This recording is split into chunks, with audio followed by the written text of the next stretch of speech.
دا د زرغون خوست کلتوري ملي او ولسي اشر مراسم دي چې د اماراتي چارواکو ترڅنګ د ښوونځیو زده کوونکي او په سلګونه عام وګړي پکې ګډون کوي. تر ډیره یا د ملي کلتوري بڼه خپله کړي چې پر اساس یې ګڼ ولسي خلک په رضاکارانه توګه نیالګي راوړي او د کینولو چارې هم په خورا لیوالتیا ترسره کوي. 1401 کال بودیجه زموږ 101 میلیونه شوه.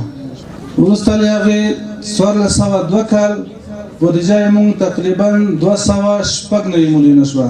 د دې ترڅنګ سږ کال د 1403 کال لپاره چې کله مونږ پیشبیني وکړله الحمدلله مونږ 290 میلیونه افغانۍ په 540 میلیونه باندې بدل شولې. کله چې مونږ عواید زیاتېږي د دې ترڅنګ مونږ پروژې هم زیاتېږي. نوي کال لپاره مونږ تقریبا 22 انکشافي پروژې لرو، یعنې 8 پروژې مونږ په 22 باندې بدل شولې. هر کال د پسرلي موسم پر رسیدو سره په زرګونه میوه لرونکي او زینتي نیالګي کینول کیږي، خو هممهال غوښتنې بیا دا دي چې د نیالګیو ساتلو او پالنې ته د ځانګړی پام وشي.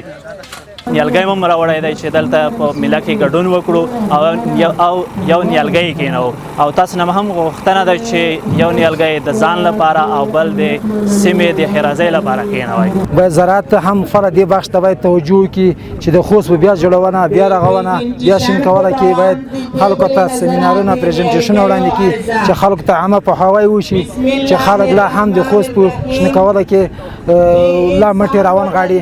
نو له ټولو خوست میشتو له ټولو دولتي چارواکو همدغه هیله او توکل لرو چې همدغه نیالګیو ساتنه وکړي، همدغه نیالګیو پالنه وکړي، همدغه نیالګیو څارنه باید وشي تر څو دغه نیالګي چې موږ سخت کال کې نه ویل راتلونکي کال ته باید موږ ته نتیجه وګورو. هیره د نوي چې د پسرلي موسم پر رسیدو سره د زرغون خوست تر عنوان لاندې د نیالګیو کینولو ولسي اشر ترسره کیږي چې 3 ورځې دوام کوي او په لړ کې به شاوخوا 100,000 پورې میوه لرونکي او زینتي نیالګي کینول شي. خو هیلې بیا دا دي چې د دا ډول کړنو او فعالیتونو لړۍ د هیواد نورو سیمو ته هم پراخه شي.